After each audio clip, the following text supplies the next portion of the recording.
Well, good evening, everyone. We're here tonight. We got special guest Mark Kopp, Franklin County Public School Superintendent, and Chris Quire, Franklin County Sheriff, will be joining us tonight. I think we've got a pretty good lineup of questions and some good topics to talk about. Yeah, so you want to go and get started? Or Get them going. y'all want to tell us a little bit about what each of you do day to day kind of thing? Hello, I'm Chris Quire, Franklin County Sheriff. Of course, we spend several months a year collecting taxes, around $50 million, and then we do a full service law enforcement 24 hours, 7 days a week. Answer calls in the county, and we also have our duties at the courthouse, transport prisoners across the state, sometimes out of state, and then we serve civil papers and warrants and summonses and answer calls for service. That's kind of what we do in a nutshell. Mark? Mark Kopp, Superintendent of Franklin County Schools. Each day is different when you're superintendent of a public school district, but in our district, we have 15 schools that we provide educational services in. We have over 1,000 employees. We have over 6,300 students. And basically, my job is oversight of that system. We have an $83 million budget that I'm in charge of oversight for.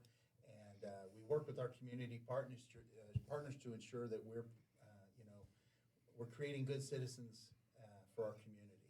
And that's why it's great to sit here with the sheriff today. And we've got some exciting things to talk about together. Yeah, this year, the school board approved adding, I think, 3 more SROs to put 1 in every school. It's actually 7, I believe. Is it 7 more? It'll be a total of 13 to cover each campus.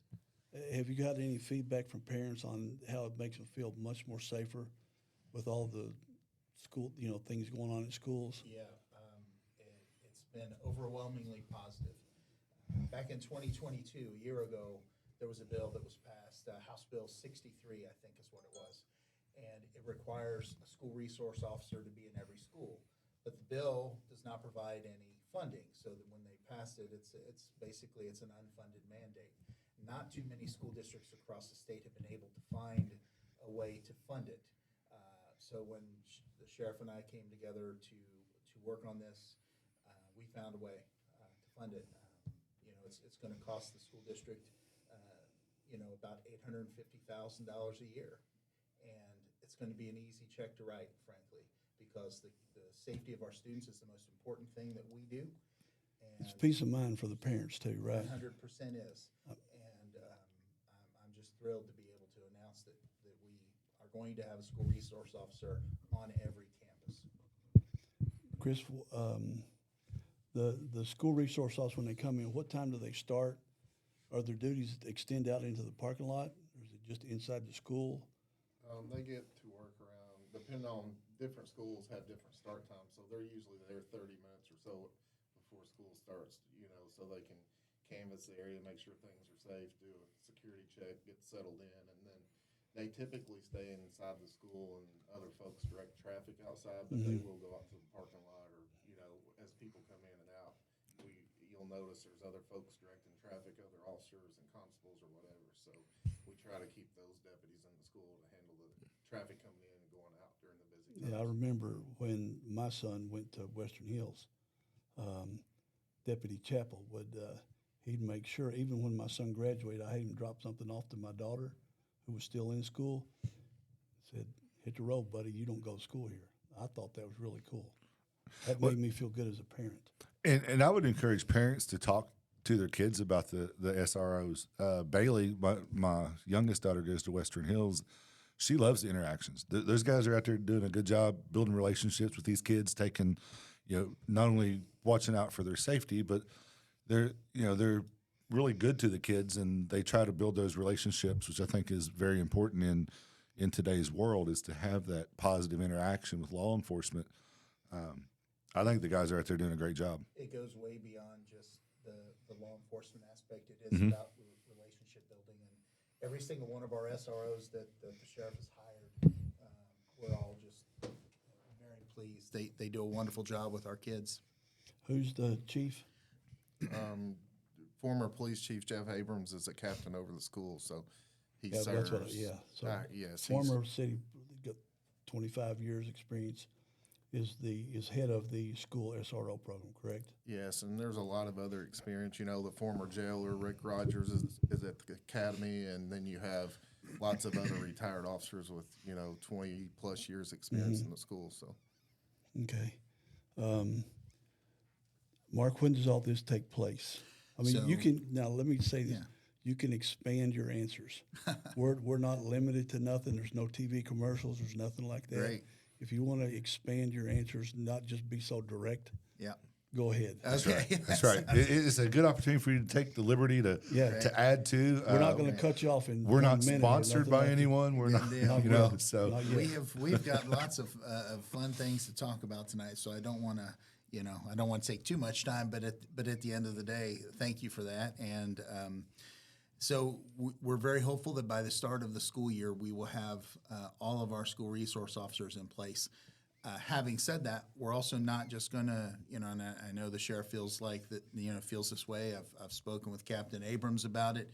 They're not just going to hire someone to fill a spot. They're going to make sure it's the right person, because again, the most important thing are these relationships.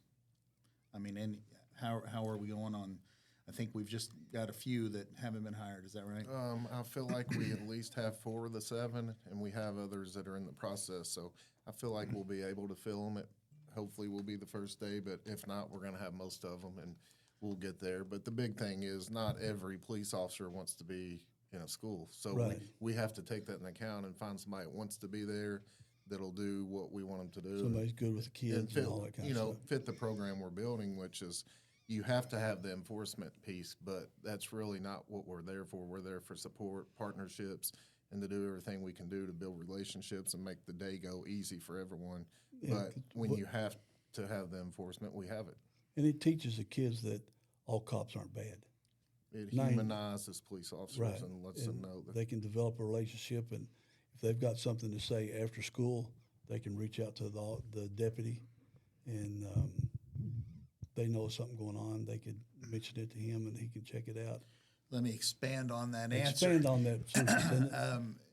If you ever get an opportunity to attend our graduation, whether that's at Western Hills or at Franklin County or at the Academy or William Cofield High School, what's always fun to watch is the interaction of the graduates on their way out, on their way to go see their parents. There are so many of them. The first person they'll go to is the SRO in the school and give Really? them a big hug. Yeah. Because they've spent time developing relationships. With, and that's what with their- Bailey says about him too. I think recently Western Hills had a swap in SROs, and she said, I'm really going to miss. It was Monty who got replaced with somebody else. I can't think. Officer who. Johnson, Steve Johnson. Yeah. She said, I'm really going to miss. Monty. He was really nice. He was a friend to all of us. We could trust him.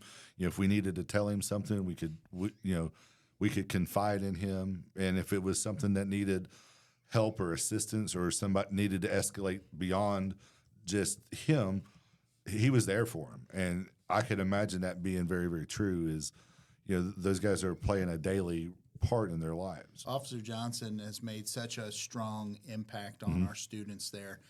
Give you an example. We had a freshman student there this past year, and she's going to be a sophomore, obviously this coming year. But she developed such a good relationship with Officer Johnson. She actually painted him this really cool picture, and it's hanging in his office. Oh, that's neat. Really talented art student, and Officer Johnson is the best. We just love him. Yeah. Well, the logistics, Chris, of you had to acquire cars, equipment, all those kind of things. Gas is $3.18 a gallon, I think, today. What have you done to alleviate some of those high costs? Good question. Currently, all the deputies that we have are in electric vehicles. So our goal now is to be able to get 7 more. So the superintendent and the school board's been good about putting chargers at their location so they can charge while they're at work. And in exchange, we don't have to bill them for mileage, so it saves everybody.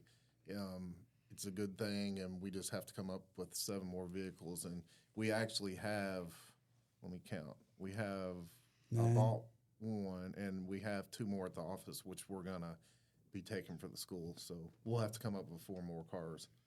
Is fiscal court helping on those areas? They're going to buy vehicles for the road deputies this year. We haven't talked about the school, but we'll see how that goes. But, you know, we may be in old Crown Vics or Chargers or something in the beginning, but the goal is to get the other electric vehicles in the school. So That'll keep costs down to the taxpayers. sure. Be initial cost up front, but long term, because those cars won't get a lot of miles on them. They should last a really long time. Yeah, and just simple maintenance such as oil change. I mean, if you put synthetic oil on a Tahoe and it holds 8 or 9, 10 quarts, whatever it is, I mean, you're talking $100 Right. on a regular basis, plus, you know, the gas alone. So it's definitely a win when they can charge at work and the maintenance costs is And the much school less. deputies, they're not in pursuits. So, you know, it's electric car. They don't do pursuits. They're the wear and tear on those vehicles, it's a normal wear and tear on a police car, you know, 30,000 miles. Life cycle runs out about 90,000 miles. We're not going to have that with these electric cars, are we? Yeah, I'm hoping they'll last a long time, Yeah, maybe 10 years. 10 or 15 years Sure. maybe. Yeah. Will they have cages in them? No, the reason they don't is actually they didn't even make a cage for these models in the beginning. And then our thinking is what we do is try to use another deputy to transport so the SRO can stay at the school. Okay. Now,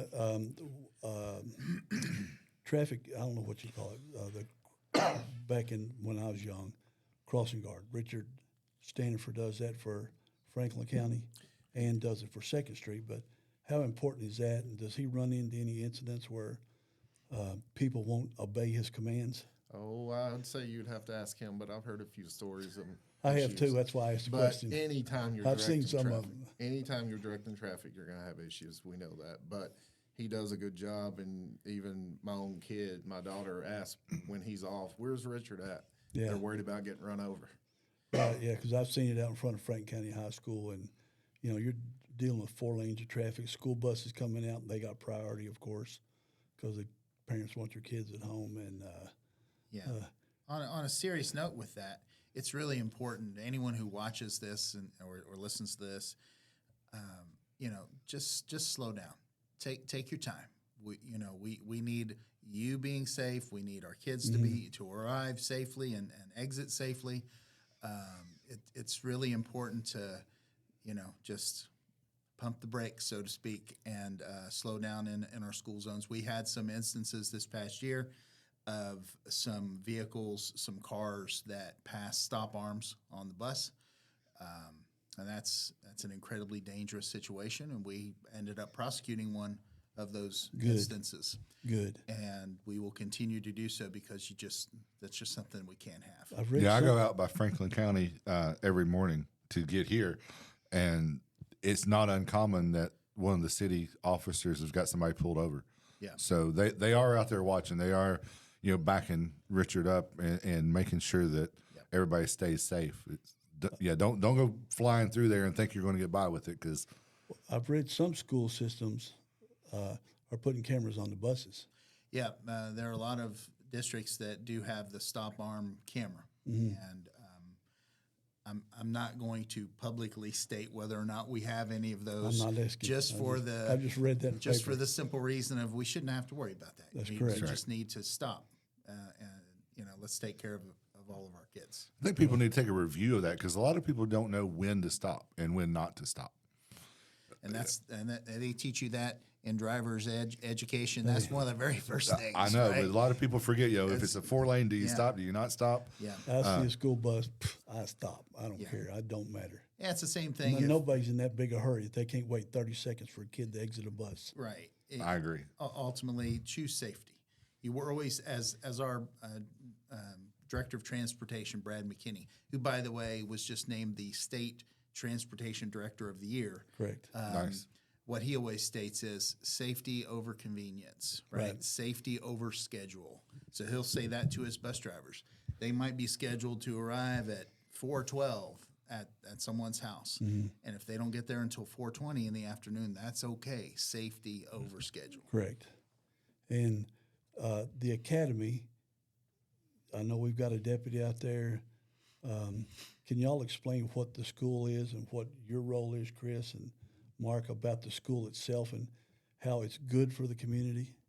Sure. The academy is for it's an alternative school that we use when we have some situations where students aren't being productive or successful in a traditional setting, usually due to behavior reasons. It's an alternative placement to where if a student has gotten into some trouble, sometimes it could be involving drugs or alcohol. Sometimes it could be a fight or a serious situation at the school.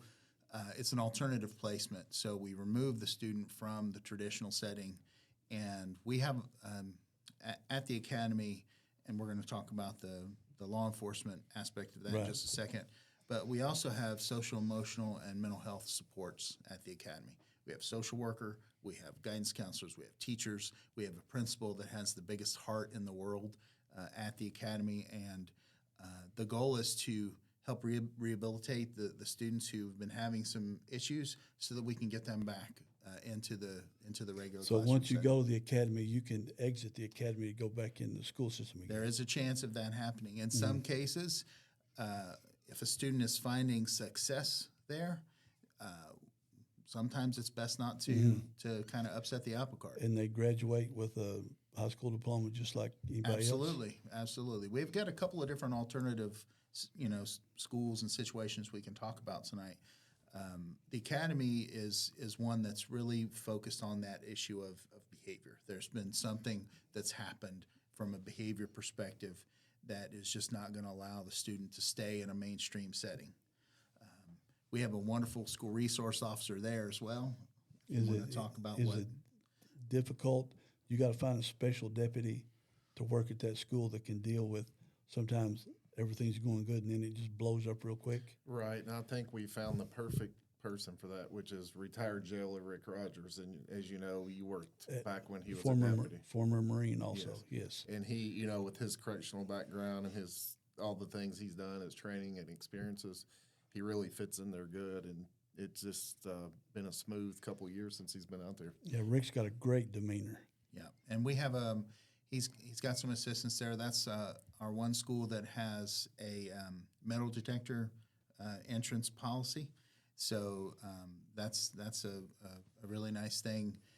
And Rick does a great job, again, creating relationships with the kids. And it's a small facility, so when you walk around, he's never back sitting in his office looking at the computer. He's always out talking to kids. And that's something that you really want to see. When we're getting into new schools in a minute, but I was curious if you work with the sheriff on safety designs, or if there's an incident at a school. I remember when Monty was at Western Hills, there was training programs there where officers were trained and they could quickly identify a hallway, a room. Are you going to build safety features that we all see if there's an incident at a school? So let's talk about Captain Abrams, because he is our school safety coordinator with the district. In addition to being the captain of all of the school resource officers, it's his job to coordinate all of the school safety plans. And he works with the Kentucky Center for School Safety. There's trainings that our folks have to go through every year. Jeff coordinates all of those things, ranging from AED, the new AED trainings that we are AED, the defibrillator. Yeah, things? the defibrillators, right? He coordinates those trainings. He coordinates, lockdown drills. Who gets trained? Teachers only? The whole staff, and all certified staff are required to do a series of trainings at the beginning of every year. Even me, we have to go through them every single year. Do you get zapped by the AED? No, thankfully, I probably need it. I'm probably going to need it by the end of this interview. I'll tell you that. I was going to say, because when you get taser training at the sheriff's office, because I know this personally, because they shamed me they questioned my manhood when they got tasers for all the deputies back in the day. And so I had to I chose to get tased. Yeah. And along with all the deputies. Yeah. I know. I was just joking. I was just joking about it's no big deal. But no, Jeff Abrams helps coordinate all of those things, and it's something that again, because it's directly related to safety, we can't go into specifics about what we do. Mm-hmm. But y'all do discuss, I mean, Chris get a lookout or Jeff gets a lookout on the building plans of the school? Oh, sure. Yeah. Okay. Yep. Anything you want to add to that? No, there's systems in place, but we obviously can't say it publicly, but we spend Right. a lot of time and I know the schools spend a lot of money and, you know, the resources are there.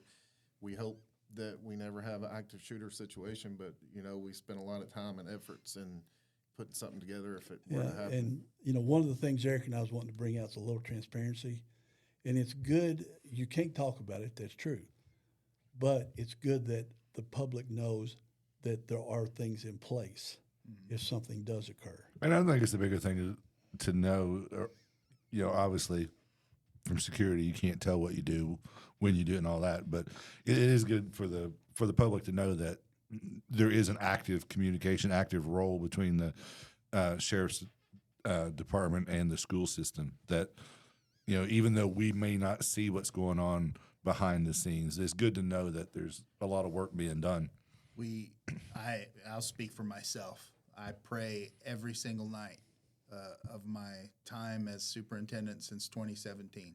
I pray every night that we don't have an active shooter situation. But Right. That's something But- nobody wants to deal with. But having said that, we prepare for that situation, because what Captain Abrams says is it's a matter of seconds Correct. that he needs. It's not minutes, it's 'cause seconds. it's over in a minute or two. It's one of those things where, you know, we have to be prepared for any situation, and we take that very seriously. We work,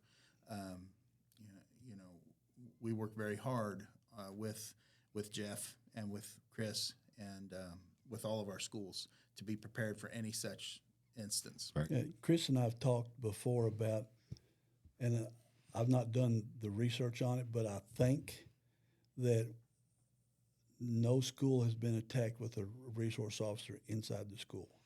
Have you heard anything, Chris? I quote Captain Abrams saying that just the other day at So, the school okay. meeting. I haven't checked. He keeps up with the stats and things, but that was something that he mentioned in front of the. That's why I court. think it's something to be super proud of, that we're going to have a deputy in every school, and by the statistics around the country, that if there's a law enforcement guy in the school or girl in the school, they won't get attacked. They always go for the soft targets.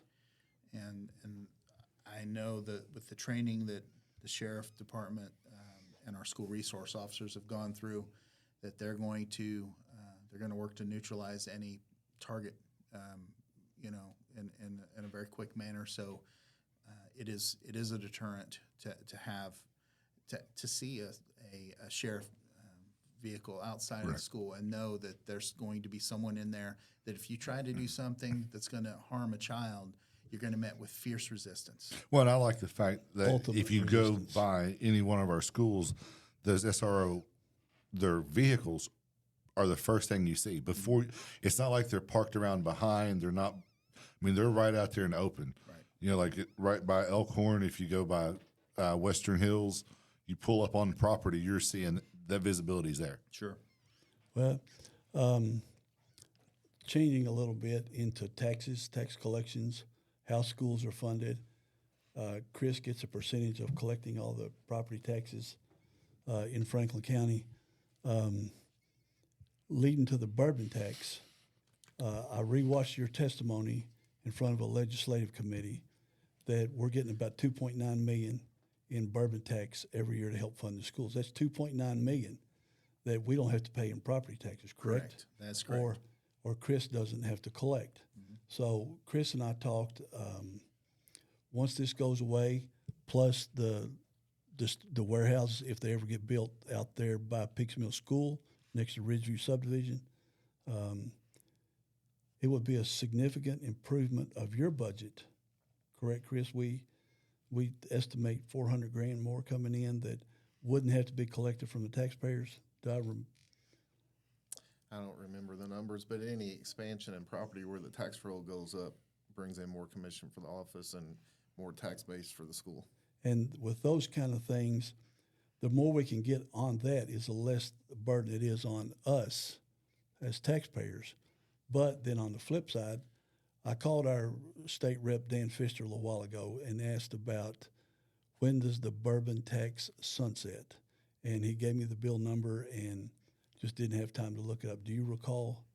So And how will that money affect your operations, the schools, and where will we make up that 2.9 that the schools get, Yep. and the 400,000 estimate that Chris gets? So it's a very complex picture, and I'm going to try to simplify it as best that I can.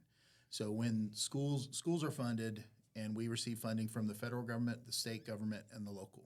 Okay, we're going to set the federal government funding off to the side because it's very specific funding that's based on Title I, Title II, et cetera. So we're just put that over here. If you look at our general fund budget that's funded by the state and local, we're talking 13 years ago. 13 years ago, we were funded at about 56% by the state and 44% by the local government.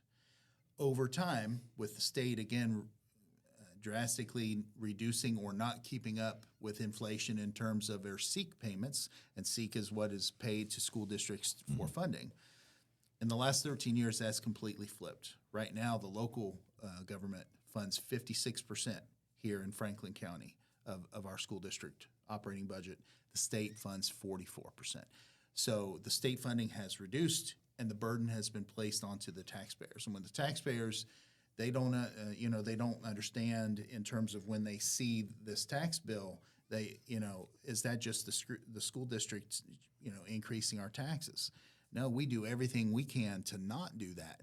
The fact is, the state has drastically reduced the amount of money that we receive from them and increases reliance on the local level. That's where the bourbon tax has been very helpful here in Franklin County. It has helped offset a lot of that to the tune of $2.9 million this past year. Explaining it a little bit further, every year the Board of Education has an option of determining what the tax rate is going to be. And they're getting ready to do that in August. That's usually the time when they make that call. And you'll hear... Talk about what the rate's been the last 2 years. I remember what you said in that. Exactly. So we've been able to reduce taxes the last 2 years in Franklin County. We've reduced 1/2 cent 2 years ago and 1/2 cent this past year. In doing those reductions, we've gotten 4% more revenue, even though we've lowered taxes. So people will hear, well, we're going to take the 4%. It doesn't mean we're going to increase taxes 4%. It means we're asking the state, we need 4% more revenue to help pay for school resource officers and a pay raise for our employees.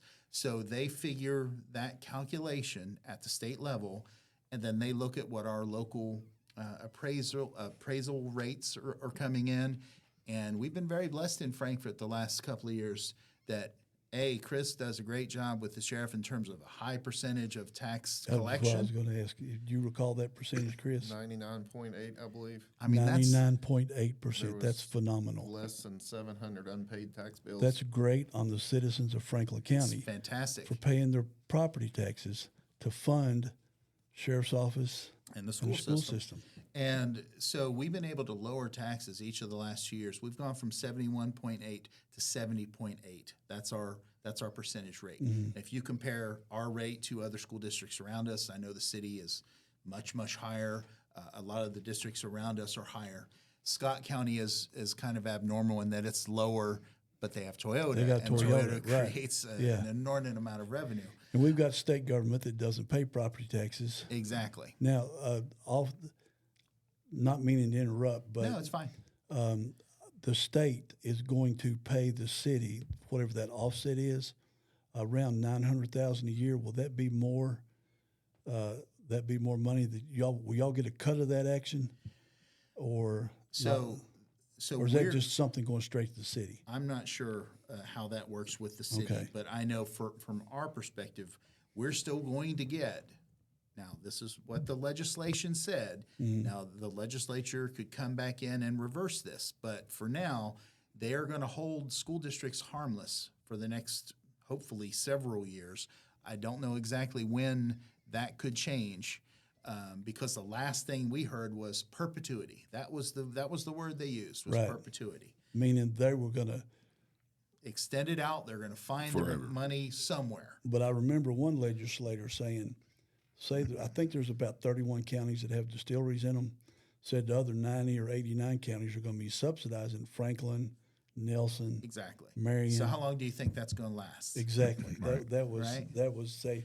it's not fair to those other 90 to fund our school systems. Maybe that's and our why I sheriffs. was, and I'm going to use the word passionate Mm-hmm. when I gave that testimony, and I kind of had to battle a little bit with a couple of the legislators I on that. remember. Yeah. Well, and I think we're highly unique, and you mentioned this a second ago, because of the amount of property we have that is state government. Right. That cuts out a tremendous amount of potential for Franklin County. Yeah.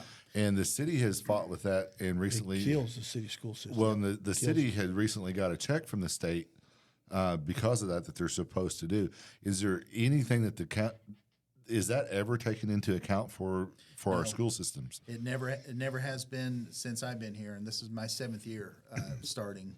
I'll give you a great example where the administrative office of the courts used to be a Home Depot. If Right. you remember? Yes. And when it was a Home Depot, that brought in 6 figures in terms of taxable income to Franklin County schools. I spent a lot of money So now there. it brings in zero. 0. So that's And 6 that figures was money goes that away. went towards budgets for schools, for Yeah, law enforcement, for everything that. yeah. The over on Sauer Boulevard, there's the new Kentucky Department of Education building, right? And then there's the Mayo Underwood building downtown. Mm-hmm. We've had discussions with the city schools about, are those really state-owned buildings? Because we know that the Kentucky Department of Education leases that facility. Right, for and 30 it's- years, isn't and it? it's individually owned by a person. Is that one of those public-private partnership things? We don't know, but I know it's on a 30-year lease. it's something that we need to continue to examine because, again, multiple hundreds of thousands of dollars of revenue each year we're losing out on, Right. Because And those are buildings prime real taxed. estate. That's the problem. Is if those were publicly held as a business or for public office space, even those would be premium valued buildings. Yeah, By their location for sure. sure. Yeah. Yeah, and so I'm asking the Board of Education. The State Board of Education. No. My Oh, board. ours? Okay. Yeah, my board. Who are the members? So our board chair is Chuck Fletcher. Mm-hmm. Our vice chair is Larry Perkins. Then we have Natalie Lyle. Jennifer Cantner is our newest board member, and Justin Watterson. Great people and make decisions with the best interest of kids. Yeah, I know 3 of the 5. Yeah, good folks. And I'm asking them to take the 4% again this year. And when you hear again, take Is the 4%. that breaking news? I've been saying it for months, so I don't Oh, think okay. it's. I hadn't heard it. So I Yeah, didn't- well, and So it's say out there. We'll That's- say it's breaking news. That's okay? going to be their decision. They may decide not to, but that again is not an increase in taxes necessarily. It is an increase in revenue. So we're very hopeful again with the assessments going up once again this year. My house was reassessed. Our PVA Kelly Lang doing a fantastic job. By the way, a little plug. Yeah, Really, yeah. I agree. Yeah. She does a really good job. Yeah. Yeah. She's easy to talk to. And so if those assessments continue to go up, then we can charge less in tax to our residents. Their tax bill goes down. It's gone down 2 years in a row. We're hoping to make it 3 again this year. We're going to find out that information a little bit later in August.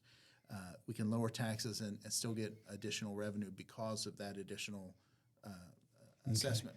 Now, pivoting to another topic I've been reading about, last year there was 107,000 Americans died from fentanyl overdoses. And I read this year we're 109,000 or higher, they're estimating. And it's the number one killer. I saw another chart. It's the number one killer of 18 to 30-year-olds. Are we experiencing things like that, Chris, that the public needs to know about, pay attention to with their kids or anything? I mean, it's not unique to Franklin County. It's a problem. I mean, is it a big across our problem in nation. Franklin County or? I wouldn't say it's a huge problem. I mean, I don't know of too many fentanyl cases in our school system, but it's definitely a problem countywide with you know, I'm talking, adults. hell, with anybody my age. I mean, it is. Are the drugs better, worse? Drug problem better, worse? I know we got a lot of rehab facilities around Frankfort that are doing good. There's one right down from my restaurant. We've hired a few of those people, and they're doing well. But I didn't know if your detectives work hard tracking down the drug dealers and stuff. Is there something the citizens can do to help eliminate those folks? I wouldn't think there's anything that a single person could do to eliminate the drug problem, but if somebody could figure it out, they'd be a rich person. I mean, but could they call the sheriff's office through y'all's tip line, your text to tip line, if they Sure, I see mean, suspected drug activity? Anytime you can feed information to law enforcement is helpful in a drug case or, any kind of case that we're working. But this drug situation, we've been talking about it ever since, Ted Collins was sheriff. If Right. you look at his brochures in the 70s, that had marijuana leaves on it. So we're not going to arrest our way out of this drug problem. We've No. been talking about it for years, and it's really, the choices people make. They decide to do drugs, and then unfortunately it becomes a bigger problem in that first time you try it, whether it's a gateway drug or whatever, and then it becomes, something you live with for the rest of your life. Yeah, I firmly believe marijuana is a gateway drug. You don't hear too many people just starting out with straight heroin. Like, hey, Sure. buddy, hey, Eric, let's go shoot up some heroin. You don't do that. You'll see them, smoke marijuana or something. And Right.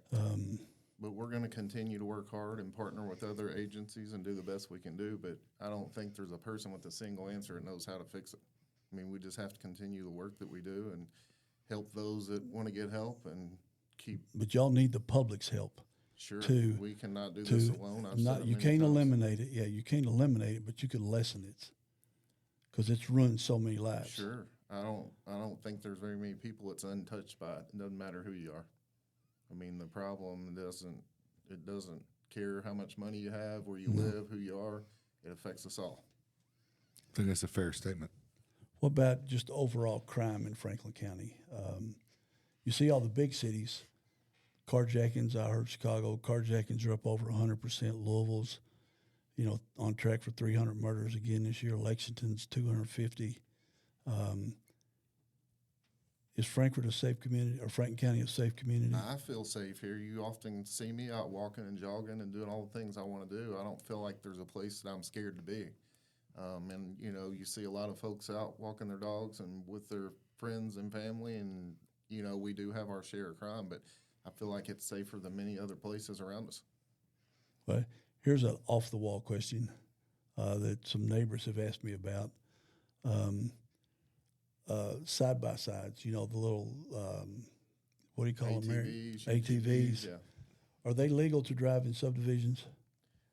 There was some legislation about golf carts. Mm-hmm. I don't recall any ATV because if you look at the golf carts, it says, the state approved if the county issues the permits or Mm-hmm. whatever, and you have to have certain things on there, horn, lights, mirrors. Don't quote me on all this, but there was a Right. No, bill I'm passed. just asking. However, I off don't the wall. recall anything about ATVs. There Yeah. are some exemptions for farmers within so many feet if they're driving from one farm to the other with four-wheelers and things, but I don't know of any about ATVs. I think it would all fall down to the under 50cc engine Sure, problem. Yeah, I mean, you get into a lot of questions that I wouldn't be prepared to answer, but Right. I don't know of anything addressing, say, like Polaris Rangers. Right. Right. That's what I Well, was going to say. typically haven't anything seen that was any. like over 50 cc's or greater, it had to be tagged and you had to wear a helmet and that type of thing, which I could see a golf cart being under that because most of them are battery powered. Careful, I know a certain superintendent that loves his golf cart.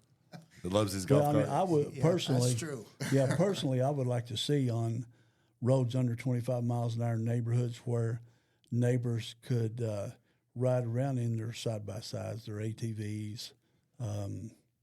Maybe you ought to call Dan back and see if you can get him to sponsor a bill for you. Well, maybe we'll ask Dan that one because you go. Dan said he would be a guest too. But Well, I got to say, since I got called out from my golf cart ownership, I live over by the schools, by Western Hills, Bondurant, and Bridgeport. I live in the Heritage, and sometimes it is not sometimes, 100% of the time, if I need to get up to a school event in the evenings, much easier for me just jump on that golf cart, drive Right. up through the little cut through. And But I think we all can agree that if you take a Polaris RZR 1000 or 1100 cc side by side compared to your golf cart, there's no comparison. yeah, it's a little Yeah, I mean, different. they're That- 60 mile an hour. That Polaris is going to outrun most cars in short Yeah. distances. I just putter up there and go watch the softball game or whatever, you know. So it's also actually good for me to check on the, and I'm probably giving away a little secret here, but in the evenings. Breaking news, folks. Breaking in news. the evenings, I'll take my dog on a golf cart ride,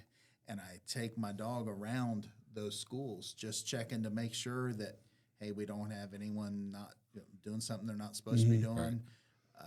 We've discovered that over the course of time. And then what do you, when you do you call the sheriff's office or? Well, it depends on the situation. Or- Let me relay a story since I'm allowed to expand on my answers. Absolutely. A few years back, when Greg Roush was still the principal at Western Hills, we were my wife and I actually had the dog on a golf cart ride, and we looked over in the chicken coop at Western Hills in the ag, and there were about 11 dead chickens. Oh, wow. And we're like, blood everywhere, and there was a either a coyote or a fox. I can't remember which one. I think it was a coyote. It was a coyote. And I think it was. Anyway, it's been a while.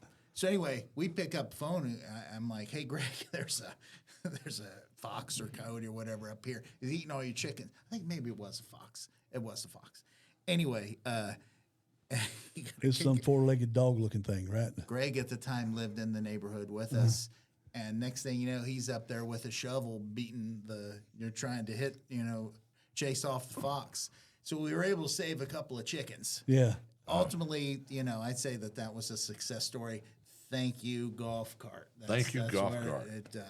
Hey, I'm not against your golf cart. All I'll say is, typically, if people use common sense and don't attract a lot of attention, they can do things they want to do on a golf cart or ATVs or whatever. Not like what was going on Owenston Road. Which time? Well, one of the 2 or 3 times we talked about where they were driving through that yard and then cars started getting in there and you had to put a the stop motor- to it. Yeah, it's a motor sport track or whatever. Yeah, which is really wasn't. Well, but you got to think about the folks that live there. Rocks and mud slinging into their Noise yard, fences, and the noise.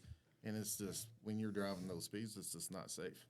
It was 100% a fox. My memory has finally kicked in. It was not a coyote. breaking news Yeah. again. Well, those kind of things, I think you want to do anything to get people out of their house now. And I just like the idea. So maybe I will talk to Dan or Jay Williams, our state senator, Okay. or somebody see something about that. So we touched on tax collections. What's the procedure for getting those other 700? Actually, the best day of the year sometimes for a sheriff's April 15th when they roll over to the county clerk.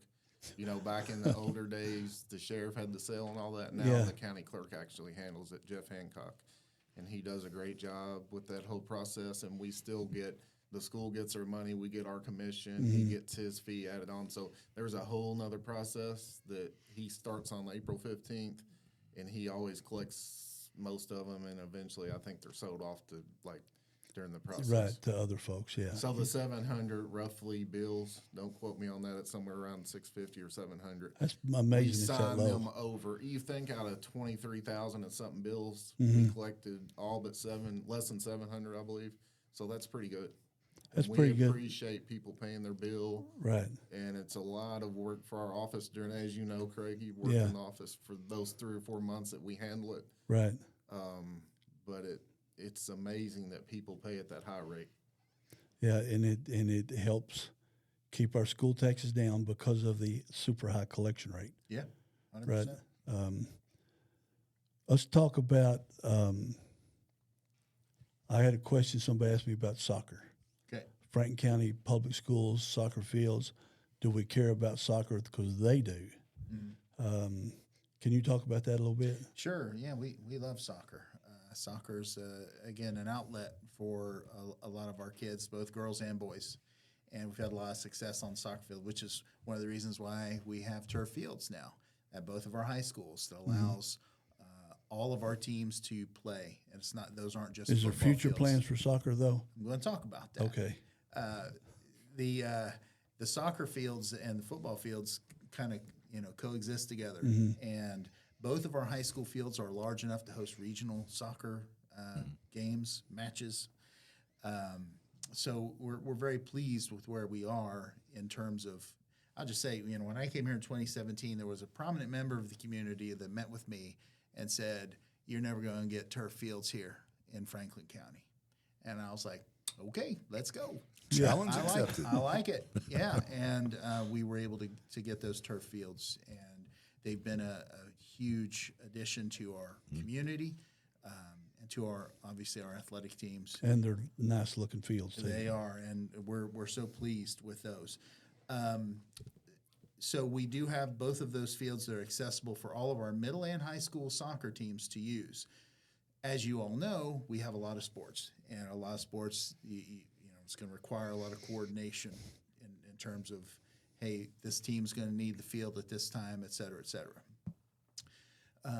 We have a situation where we've been working with the county. The county is working on expanding with the Lakeview Park project, trying to make this a sports destination in terms of building some additional soccer fields, something that we've been in communication with them about. While we don't have any formal agreement, we have told them that we're very willing to collaborate and work with them. So I'll talk specifically about Franklin County High School, which is over by Lakeview Park. We have a big section of land there that we own that, a school district never wants to give up land, but we are willing to look at things that can mutually benefit both of us. So one of the things that, the way that the stands are at Franklin County High School where the football field is, we can't have an 8-lane track there. Right, we got 6, right? We have 6, and you can't host a large track meet with 6 lanes. So it's on our facility plan that has been approved, and what our board has already kind of put into our facility plan so that we can take that next step is we're going to be building an 8-lane track back on the property at Franklin County High School, kind of towards the back. Towards where the railroad tracks used to be? Yeah, and all the way back there.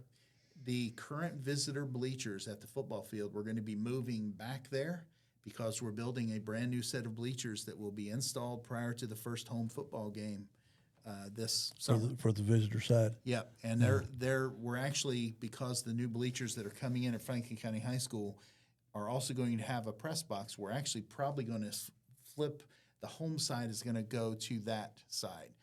It's much larger than the current home side. So we'll actually have 2 press boxes. One can be used by the visitor team, and the one by the home team. That's nice. It's going to be great. And so we're building an 8-lane track in the back, and inside of it we're going to have field events, but also the possibility exists of that being a championship soccer field as part of that Lakeview project that we've been talking about for a long time. So something that we're in discussion with them about. Judge Mueller, Scotty Tracy, we've had lots of discussions, and we're willing to kind of negotiate and try to collaborate to find a way to make it work to where it could benefit them as well as our kids, if that makes sense. So, yeah. So that would also be a turf field? That's what the collaboration That's and the goal. negotiation is about. Gotcha. My hope would be if we're able to say we're gonna put this field back here, obviously surrounded by the track and some bleachers.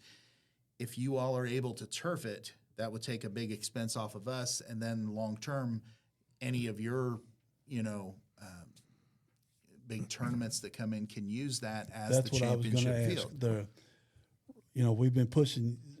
Several of us, been pushing all kinds of sports in Franklin. We got ball fields, we got mountain bike trails, but they're grossly underutilized.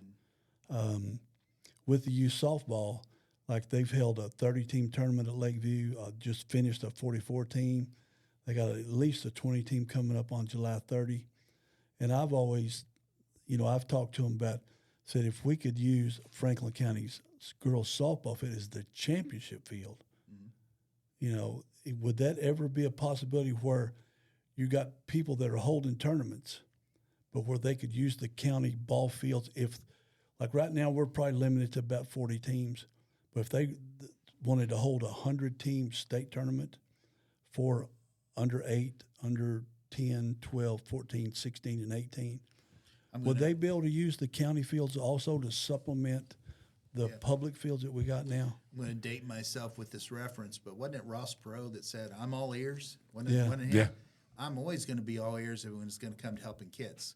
And let's think about it from this perspective. What have I been banging the table for ever since I came here? This community has to grow. Yeah. We cannot be satisfied with a 1% growth when Scott County's at 18% Or negative growth. and Woodford County's at 11%. We have to be able to grow. So if there's a way in which we can collaborate and work together to grow, we're going to. So I can put you in touch with those people, the people that call me to hold these different tournaments. Just you said you're all ears. You tell them to give us a shout. Okay. Here's the thing. Why would we want to operate in silos? Why would I, as the superintendent of the school district, want to say, "Oh, you can't use our field"? What benefit would that? So it is the county's field. It's not a particular person's field. Like To if me, we all have to get past so a now lot of this, Right. Well, it's like- possessiveness. it's the ownership. Well, it's like what we've talked about. When you bring people in, it benefits more than just the school or the kid. I mean, Yep. it benefits restaurants, hotels, gas stations. gas Yes. stations, everybody. Yeah, we It's all like play all in the the same ac- sandbox. And what I always say is all the accidental dollars that get collected is just phenomenal. right. And if we get youth involved in sports, get youth involved, period. Just Period. get them out of the house. It gets them uninvolved in other things. Yeah, get them something to do. Doesn't that make your job easier, Chris, if the kids are active? Look, I moved here in 2017 to take the first superintendent job I applied for, because I used to live in this community from 2005 to 2009. Loved my time here as a citizen. I worked at the Department of Education. Loved this community and see so much potential in it. I came back here. When I lived for those 8 years, I lived in Hardin County, where they built the Elizabethtown Sports Park. And I was there when they passed the tax to do that. And it's a local restaurant tax. It was a 2% tax. And everyone who ate dinner or lunch or breakfast in Elizabethtown, you paid a little extra tax, on your meal. Was that mostly E-Town residents? It was. And, but we also had folks who come in from out, and more now than did back then, because they had the foresight to say, okay, this is $27 million. It's a lot of money. Yeah, $27 million. Think about how many millions of dollars in revenue that sports park has brought into that community. Since that happened, they've got 37 new restaurants. They've got 9 hotels that never were there before. They've got a bunch of new gas stations. When you were there, it was 3 hotels, and now it's 12. Yeah. Do I recall you saying that? Yeah. Before you get on, I want to, because I know Craig will go down that rabbit hole, because E-Town is a place that we're very interested in, and for multiple reasons. When it comes to the turf fields, how does and this is the last question concerning those fields for me at least, and I'm probably catching you off guard. You may not have an answer, and that's okay. fine. How does the cost of maintenance on a turf field compare to grass field? Oh my gosh, it's so much less expensive. And I want to jump back to the Hardin County thing, and after I answer this question, I do want to get back to that myself too. Basically, what we do with the turf fields is we have a gator, like a 4-wheel drive vehicle, and there's a rake that you connect to it. It's a special rake for turf fields, and you do that once every 40 hours of play. You just drive that thing around. It picks up the stuff. It fluffs It's loosening up the those turf. chips, rubber chips. It's ground rubber tires. It conditions the rubber that's in the that is the only maintenance. And I ask that specifically because I hear a lot of people say, well, they're so much more expensive to maintain. Oh, my gosh. So no. you talk about inviting people from outside to come play on these fields, and the things that will go through people's mind is, it's going to cost us more money than like a grass field. And that's not necessarily true because they don't realize the paint, the man hours. If most of the upkeep of that if there wasn't a lot of volunteer hours from, parents and booster clubs, the regular grass fields would be phenomenally expensive to maintain. Yeah, they're incredibly expensive because you got to mow them, And they're you more gotta fertilize dangerous. them, you got to seed them, you got to and you got to paint them, and you got to if you get you'll get all these divots that you got to repair and replace. You don't have that with turf. I didn't know much about turf when we started this whole process, but Right. I learned a lot about it. And when they put the turf field in, it was amazing to me because I thought it was just like it's like a carpet, right? When they Right. come in to do carpet, they put a pad down, they put the turf on top of it, and that's it. No, man, it's this system of drainage Yes. underneath Yeah, it's got a lot of it drainage. with rocks and then There's certain foods that you can't have on them because it clogs up the drain. It's pretty complex. Yeah, and so the benefit of that, let's say that we do have a soccer tournament and we're playing at both of our high schools or whatever, right? And there's a torrential Kentucky downpour. If that was grass, we wouldn't be playing. That's You're correct. playing in the slop, That's why we want Lakeview turfed 15 and lighted. and it is 15, 20 minutes after rain stop, you're done. ready to go. You're ready to go because it is completely drained off, and it's just like Yeah, didn't happen. it's a huge initial expense up front. Yes. Yeah, it's very, very expensive. But do you know the approximate ROI on that? Yeah, The so break even point? So for us, we built both of those fields for about $2 million. So it was about $1 million a piece. One was 1.1 and one was like 850 or whatever. But in terms of return on investment, when you're talking about being able to not have cancellation of any events, you can schedule so much more, and it's so much more beneficial for kids. You can't put a value on. Let's say that I'll point back to me. I was a baseball player growing up, and I lived in Ohio, and we had some horrendous rain. Right. Horrendous rain. One whole spring, we didn't get to practice hardly at all. Just because of every day it was a muddy mess. If our baseball team needs to practice, they've got a hitting building, but they also can go out on the turf football field and hit ground balls. Our football team can get in their spring work. So Our no soccer problem teams. between the two coaches saying, hey, as long as we're not There's on always field. problems between the two. No, it's not bad. I mean, you have to have a good athletic director that can manage it. But I want to go back to one thing on the Hardin County piece just for a second. In Glendale, right now, they're building a battery plant. Yes. Okay, $5 billion. yeah, which is going to it's probably going to double the size of Hardin County schools in terms of their students. They're about 15,000 now. They could be 25,000, close to 30,000 in the next few years because of what that plant is going to bring. That industrial park sat empty for years and years and years. 25 years, wasn't it? Something like that. And Rick Games, the person down there in Hardin County, does a great job and had been really pushing and trying to get folks to come there. Nothing happened until that sports park was built. As soon as that sports park was built and tournaments started happening and the economy started kicking in and all these things, then it becomes attractive community when a place comes in and says, hey, we could put this plant down here because look at this city we have up here that's thriving. Again, all these things play in the sandbox together. We all have to work together. And E-Town still has that small town feel. Sure. It's not just like rock you're and in roll. Lexington. Or Louisville. It Yeah. still has that community feel Exactly. to it.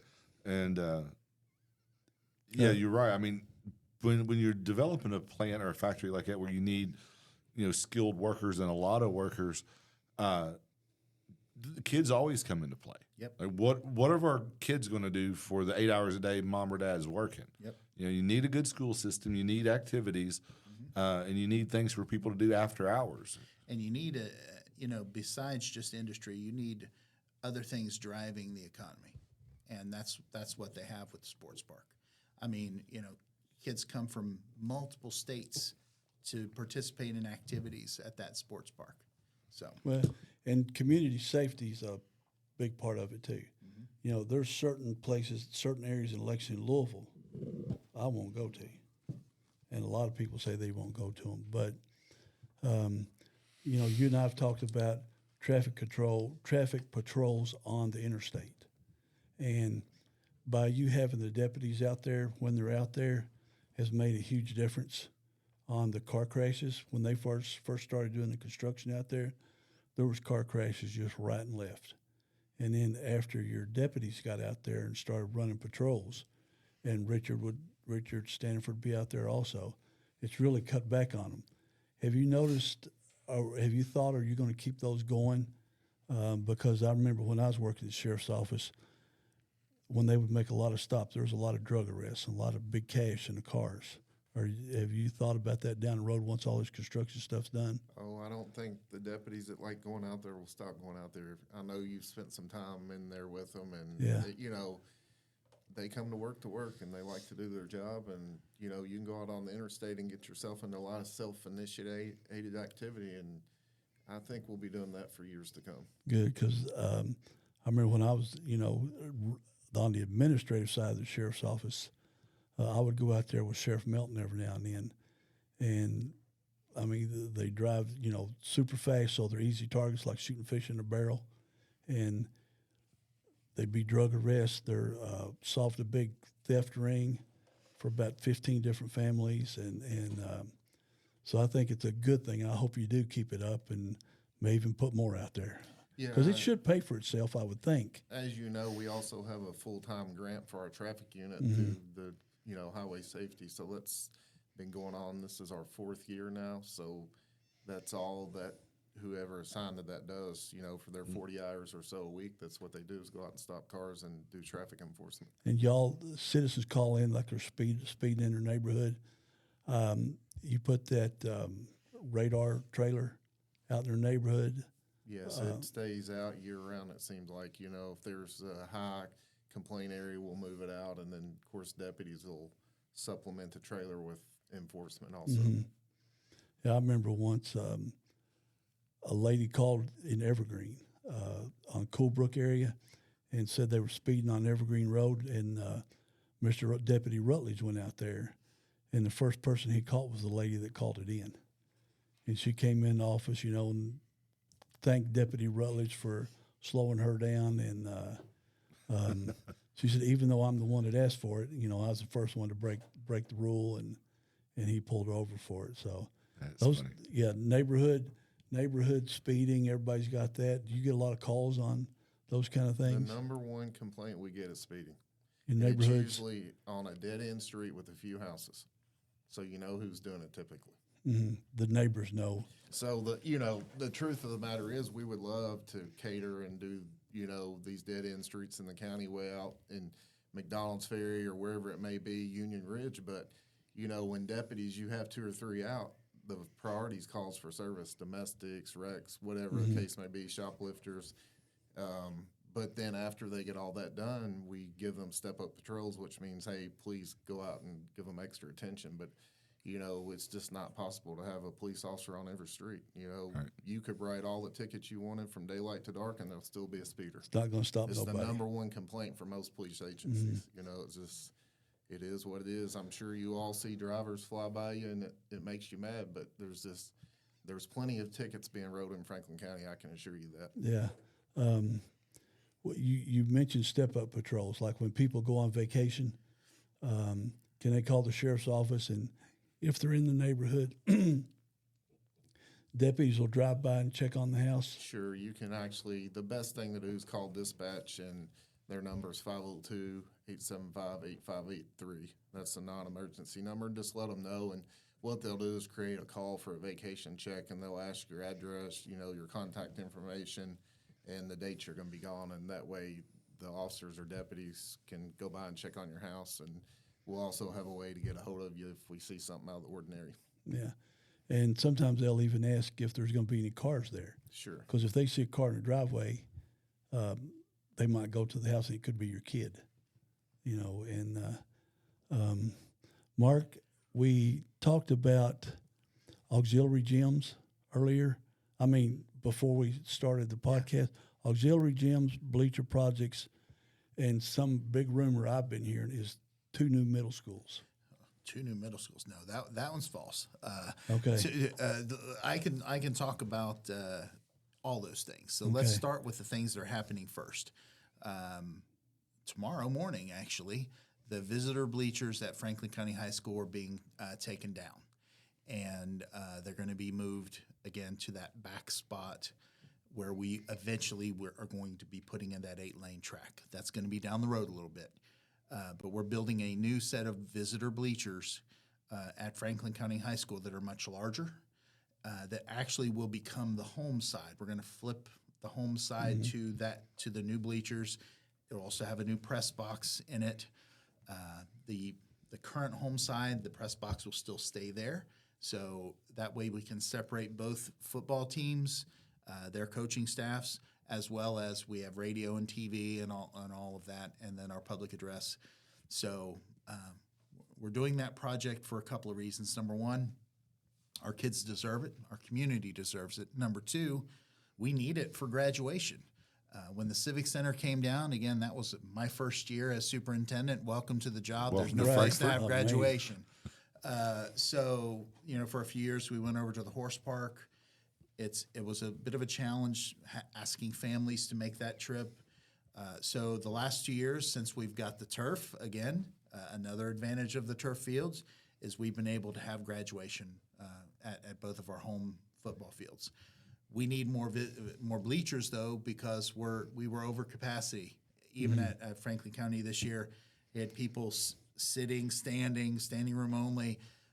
So we're expanding our seating to about 3,000 at each of our 2 high schools. That's great. So that way we will be able to have graduation and have everyone be there and be able to participate in it. So that means like when Eric's daughter graduates, it won't be limited to just 2 people coming to watch her graduate. You bring 50 if you want. Okay. Hopefully maybe not 50, but Right, as yeah. many as you need to bring. Literally at the horse park one year, we had a young lady that brought 30 people. I mean, it was, so we didn't want to be in a situation where we were limiting what we could do. We've been blessed with very good weather the last 2 years, the last 2 graduations. It's a double-edged sword. I mean, the pros and cons. There's pros and cons to both going out to the horse park and having it, outside at a nice facility too. So Yeah, at the horse park, one of the negatives is it's a dirt floor, and the kids are, they're walking in their nice clothes and Right. they're getting. That's what I heard. it's- Yeah, that's what I heard. So on the turf, at least, you can't wear those stiletto heels because you sink down into the Right. turf. But it's also it's home. They're graduating where they either participated or went to as a fan or whatever games. So that's important. So that's the first thing that's going to be happening is those stands. We're getting Franklin County's first. We're doing that first simply because right now Western Hills has never had another set of stands. So if we have to start constructing those and we're not at the beginning, like if the football season starts and we don't have the visitor bleachers done, it's not a big deal because again, we've never had them over Right. there. Franklin County is a little more pressing in terms of getting that done. As soon as that's, Franklin Counties they'll kind of overlap. We're going to get Western Hills started. And the hope is Franklin Counties are going to be done by the time of the first home football game. Western Hills maybe a little bit later, but it should be done during the season. That's what our goal is. Tomorrow morning also the scoreboard at Western Hills High School, we have to move that because if you know where it is now, it's where the visitor bleachers right. are going to sit. So we're moving that, and it's actually going to go to the east side of the stadium, directly behind the goalpost. So that's where Do y'all sell sponsorships on those we do. to offset the cost? We do, yes. That's done at the school level. Okay. So generally speaking, I think they do those really more to raise money for their programs. When I've replaced just about every scoreboard in the district over the last 6 years, and I say I don't mean to be me. No, Yeah, I'm just saying we, we. yeah. Under your tenure. Yeah. So we've paid for that at the district level. Is what I mean to say. Yeah. And Chris, y'all are at all the sporting events at the football fields, basketball games, right? We try our best. To Try be your all best in. to be, You know, okay. somebody will have a picture of one we wasn't at if we're not careful. But yes, we're at 99% of them. Yeah, Again- and we've asked Chris to suit up for Western Hills this year. under an assumed name. So Himself? linebacker is what we're thinking. Yeah. Linebacker. That'd be good. That'd be fun to watch. After getting back to these projects, after that, the board has already approved our initial BG1s, which is the building and grounds form that you fill out with the Department of Education for 2 new auxiliary gyms, one on each side of town. The one at Franklin County will be right up against the current gym where the tennis courts used to be, if you know where that spot Right. is. And then at Western That's where Hills, I graduated. there you go. At Western Hills, the new auxiliary gym is going to be right across the street, like in between Bondurant and Western Hills High School, where that, actually, I think they're growing sunflowers right now for the ag department, Right. but that's where that's going to be.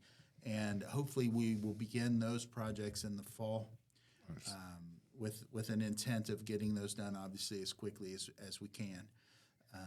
Looking at building some new greenhouses on each side of town as well. We've got that now on our district facility plan. I've already mentioned the track at Franklin County High School. We're really trying to take care of our athletic facilities because our kids deserve to have the best opportunities that we can provide for them. What about in one of the comprehensive plan meetings we talked, and you showed me some potential plans for an Performing Arts Center. performing arts center. There you go. Yep, that's on our district facility plan as well. It's a Tier 5 project. That's one that these other things that I've mentioned, we've got the funding for and we're going to do. That's one that we don't have the funding for. So anyone who's watching this that wants a legacy project for their family and wants to call it, the Joe Smith Performing Arts Center, we want to be in business with you. We got a lot of banks that sponsor a lot of events in Frankfort. Well, I was thinking like the Craig Blanton Da Vinci's Pizza Performing Arts. I think so, and we've actually got the plan. Thanks, Eric. We have a plot of land over by our new central office where we have already worked with an architect to do a performing arts center on one half, separated by a breezeway, and a natatorium indoor swimming facility. Yeah, I didn't want to. I didn't know where that was at, so I didn't want to say nothing about the swimming It's pool. planned. It's going to cost $25 to $30 million, and we need to find the funding for that. But So, would that be something? Because pools are a big discussion in the community now with KSU, which I want to ask both of y'all about KSU. But would that be something the city, county, and the schools could all work together, and Frankfort High, the public city schools too, to build a joint? I would for love the to see funding? that happen. We've been trying to get I think there are some other priorities with all of the entities that you Right. just mentioned. Frankly, it's one of those things where we can't rely on all of our entities, even with our bonding that we have, to be able to do that without some outside influence. In other words, someone who wants to build shall I say it, Sazerac. Now, performing Sazerac, arts. they will own Buffalo Trace Yes, they Distillery. Is that do. correct? Okay. That'd be great. Just want everybody to know that. Yeah. Jimmy Russell, right, and down in Wild Turkey, right? The Jimmy Russell. Well, they built a softball field. They we- built a softball field at Capitol View. The Colonel E.H. Taylor Performing Arts Center has a really nice ring to it, doesn't it? Kind of flows for the community. Yeah, we're a thing. little over an hour. Close out on one thing. I got finished and talk about Oh, the schools. sorry. Can I say that? Yes, sure. Take all the time you Rock and need. roll, Really dude. sorry. Just We're so good. I clear up that. This is free time. So we have 2 schools that are in priority 1 of our district facility plan. One is 1A and one is 1B. 1A is Elkhorn Elementary School, to build a new Elkhorn Elementary. We are in the process of purchasing a piece of property that is off of Stedmantown Lane, gorgeous piece of property, that we're going to build a new Elkhorn Elementary School. That most likely will be the first priority that the board and I have already discussed. We have to finalize the purchase of the land. There's a lot of other So things it's that we not have to final do. yet, so I can't bring up where the location's at or nothing. It's not final Well, yet. if you know I'm Stedmantown not Lane, saying the nothing. limit. I mean, I know where it's at. Yeah. Well, it doesn't take a I got genius spies. to figure I got that out. spies everywhere. So Yeah, it's yeah. a beautiful piece of property. It sits on Elkhorn Creek. So Elkhorn Elementary School sitting on Elkhorn Creek Right. is a really, so we're real excited about that.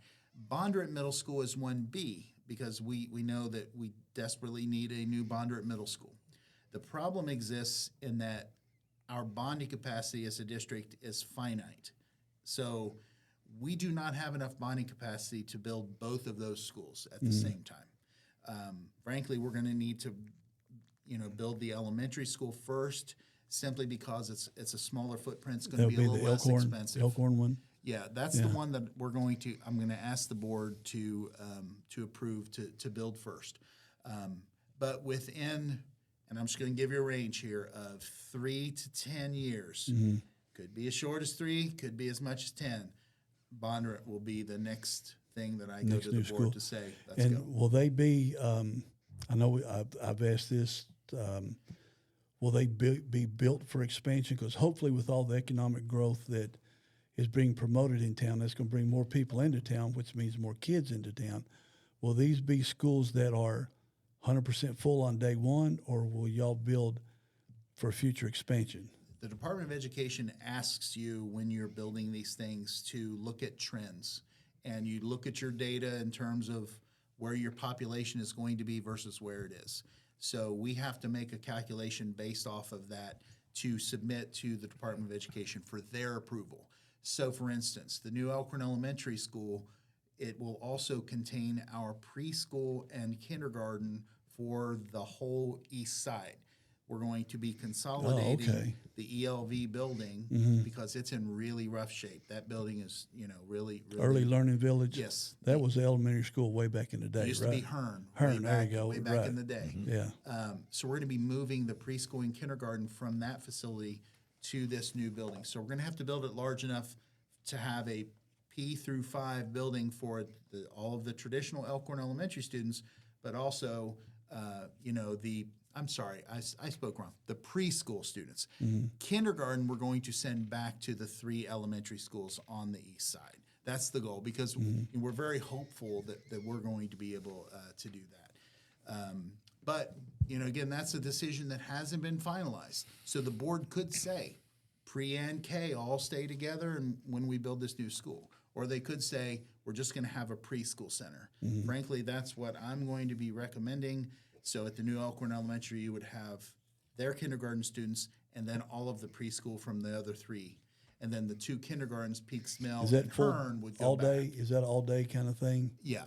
Preschool isn't, but kindergarten is. Kindergarten, okay. Yeah. So long story short, that's really the goal is we're going to hopefully be beginning that building project within the next 6 months.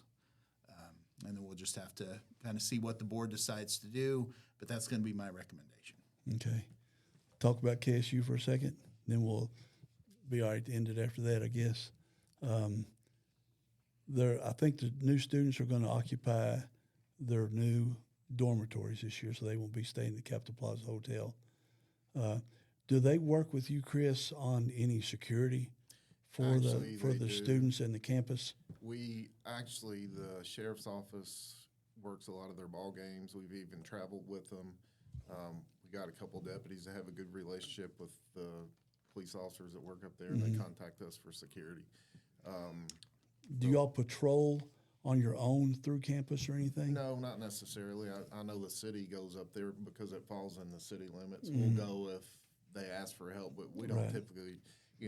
Our focus is the county because we're the sheriff's office. We're not to say that we wouldn't be up there, but it's not. Right. It's not something that you would see a deputy up there on a regular basis unless we're called. Unless we're working those games or we're invited. Yeah, to be because there I've for something. seen deputies at football games Sure. at KSU, which everybody in Franklin County needs to go watch KSU football. It's going to be exciting this year. Mark, I know Dr. Gary Stratton teaches a financial literacy class at Frankfort High, and a lot of the students and parents, they'll come up to Da Vinci's Pizza, and I always ask them what Shameless one of their plug. favorite classes is. Shameless plug. And they say Dr. Stratton's financial class. Does KSU do anything like that in the county school system? Yes, we've got 2 real exciting announcements that we can make Breaking news. Breaking news. That's in right. the next couple of weeks. Oh, bummer. But I can tease them right now. Okay. I had a really great meeting with Dr. Akokpo, the new president. I had a meeting with him a couple of weeks ago. He and I want the same thing, which is more opportunities for our kids and more teachers to be produced by Kentucky State that we can hire into our school system. that we need. So Right. we've got two things that are going to happen. One, tease. It's hopefully going to involve the city school system, us, and Kentucky State, all three entities working together to create a pathway for our CNA students, our Nice. certified Certified nursing, nursing assistant, okay. at the CTC, to then go into Kentucky State University into their nursing program at a drastically reduced That'd be nice. rate.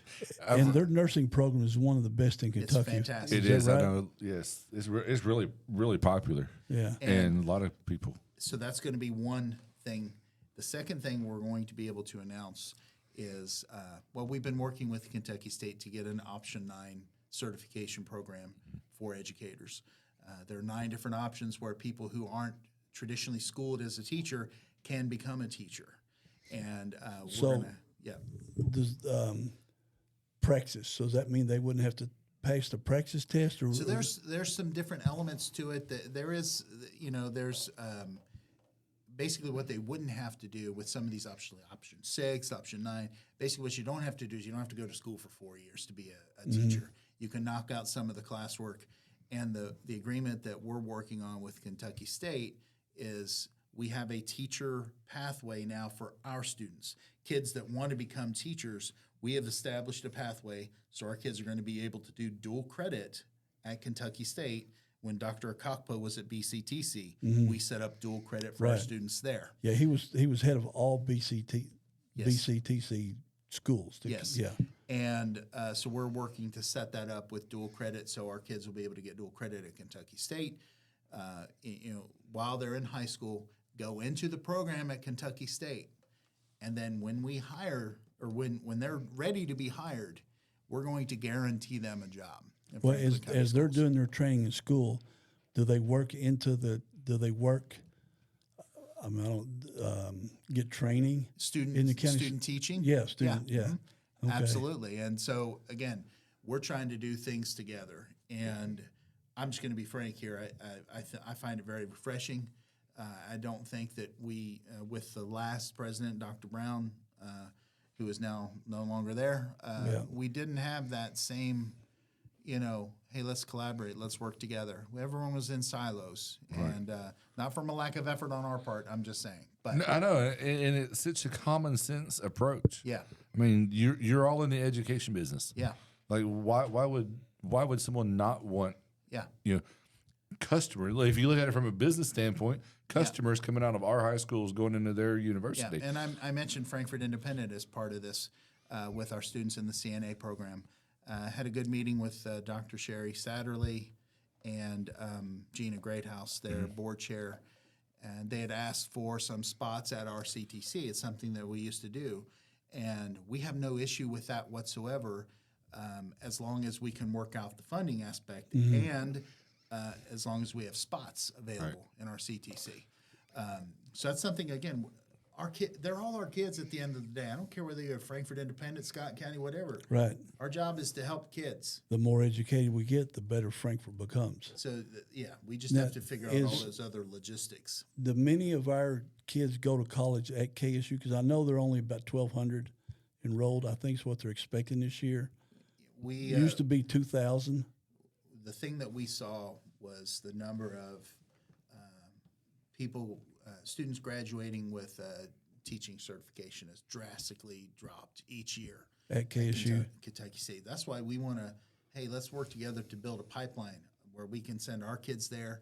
Let's talk about maybe some free tuition for our kids. And Dr. Akakpo did not say no to those things. We I'm like not going to that. speak for him, We like that. Yeah. but I think he's going to be really great to work with there. So I seem to find people that have two views on him. They either really like him or they really don't like him.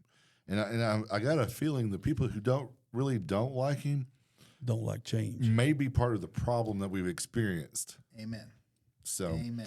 I think he's going to set KSU on a really nice path. And we got to have KSU's got to survive. Yeah. And we got to do everything we can to help KSU survive, whether it's law enforcement, Yeah. our school systems, because from an economic point of entrepreneurial point of view, we've got all these empty buildings in town, all these empty storefronts, Yeah. and I know I hire a lot of student athletes to work for me, and some have wanted to open a business, and it's not worked out too well. Well, Eric, it's what you just said was perfectly said. It's what we've been talking about with, bang your head up against the wall with this. We don't need to grow. We're fine the way we are. We've always operated like this. We can't continue to do that as a community. And Kentucky State finally has someone who's got some vision for where they want to take it, and it's not personal ambition. It's we need to help Kentucky State because everybody wins, right? At the end of the day, everybody we wins. got a world-class agriculture program, got the #1 aquaculture program in Kentucky. We got a great nursing program there. The business school is doing well. Athletics, their coaches I know a lot of their coaches are really great guys, and they want those players to succeed. But Frankfort as a city and Franklin County have got to work with KSU, because then we will all win. There's not a school district in the state that has a program set up with a university that will guarantee a teaching job for a person who graduates from that. That's what we're willing to do. And you're willing to do that. We're willing to say, you know what, we're going to hire you. We will find a place. You work on tuition, we will find a place to put them. Yep, That's 100%. That's a heck of a deal. Yeah. All right. Is there anything else that y'all would like to talk about in closing? We're about an hour and a half in. Yeah, we got to cut Craig off, or he'll That's keep going. about an hour and 5 minutes more than I expected. Well, there's just so many questions. In this situation, it's not like a newspaper article. Eric and I talk to people, and they ask questions, but they never see you guys. Yeah. Right. As Well, often. one thing's lead to another. Each of you play off of one So another's we thoughts. keep mental notes. Well, I heard Da Vinci's Pizza earlier, so I want a shameless plug too, if I can. Franklin County Schools is we are creating a new podcast, and it will start in August, right at the beginning of the school year. We're going to have a once-a-week podcast where we're going to share different things, different elements each week. And this is breaking news. No one knows about Breaking this. news. I have been secretly planning this. Okay. I've actually, you could look at my text thing. I've already told our tech person, I said, need to have a meeting with you tomorrow. I've got something that we've been planning. I've been planning secretly. But we're going to highlight different schools, different events every week where we're going to talk and share about what's going on in our school system. I Well, think. get us the details Yes. of when people can hear that, where they can hear it, and we'll get it out there. Perfect. I'm looking So at the. if you don't, you can get a hold of Craig, me. You know how to get a hold of Nick, Awesome. one of my business partners. We'll get it out for you. Well, I love it, and I look at your equipment here and everything, and I'm because I was thinking computer, microphone, not these cool. Hey, Right. Oh, this is great. we're buying more of these This is great. because it does well. Yeah, they're not very. The foam's not very expensive, and like Chris was saying earlier, it does a really good job to keep the echo down. Yeah. Because this room back in because on the other side of that curtain there is drywall. Oh, I mean the room ends there. Without that, it kind of becomes a chamber. Sure. So, and one last thing, our hashtag for the year with Franklin County Schools is hashtag every and the number one. The focus is on every single one of our students. So we have made a promise to our community, every student succeeds. The hashtag this year is to focus on every single student.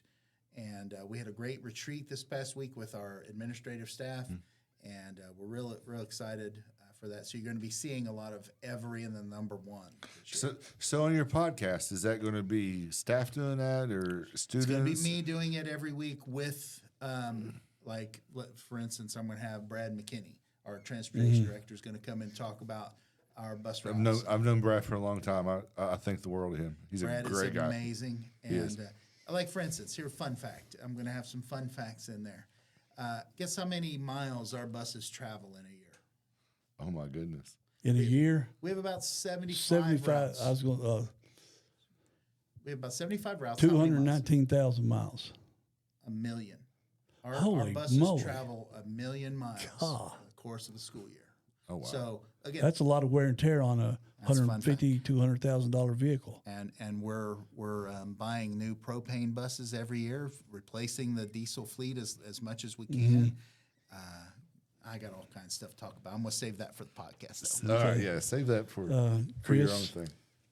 I got one more for you that I was asked, but No, I'll just say, brag on your administrative staff because that was near and dear to me.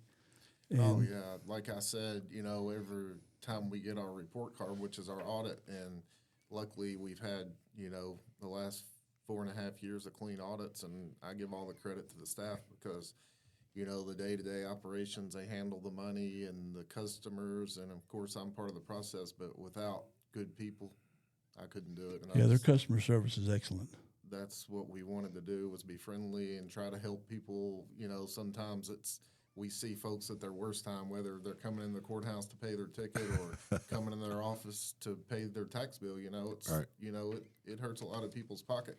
So the least we can do is be nice and friendly and efficient and effective. And we get a good education, maybe it's less people y'all got to deal with.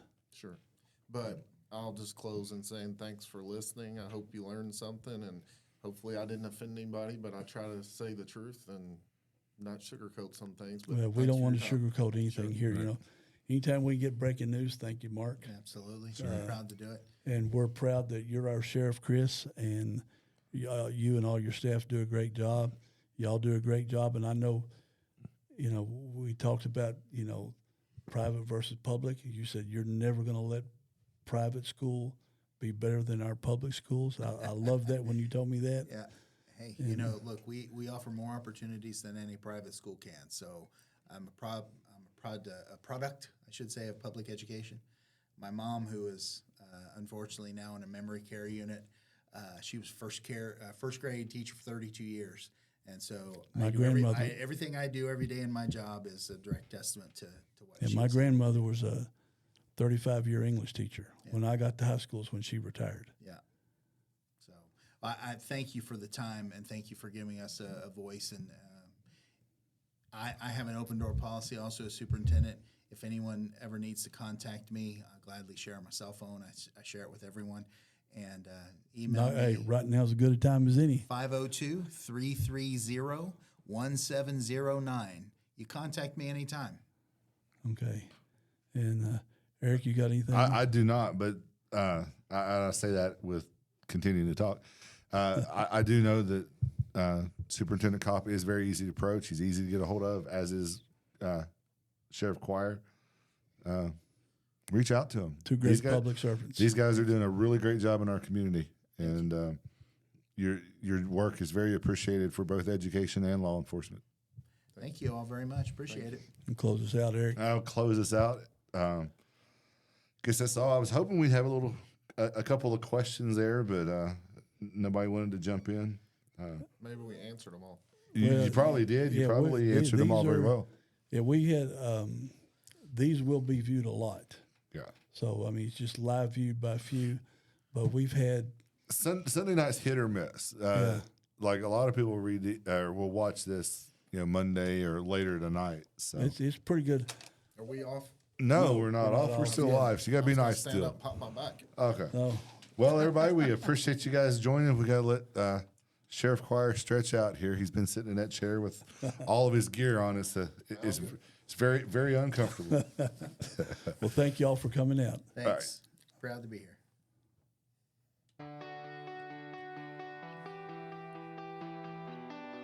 How hard is it to put this thing together?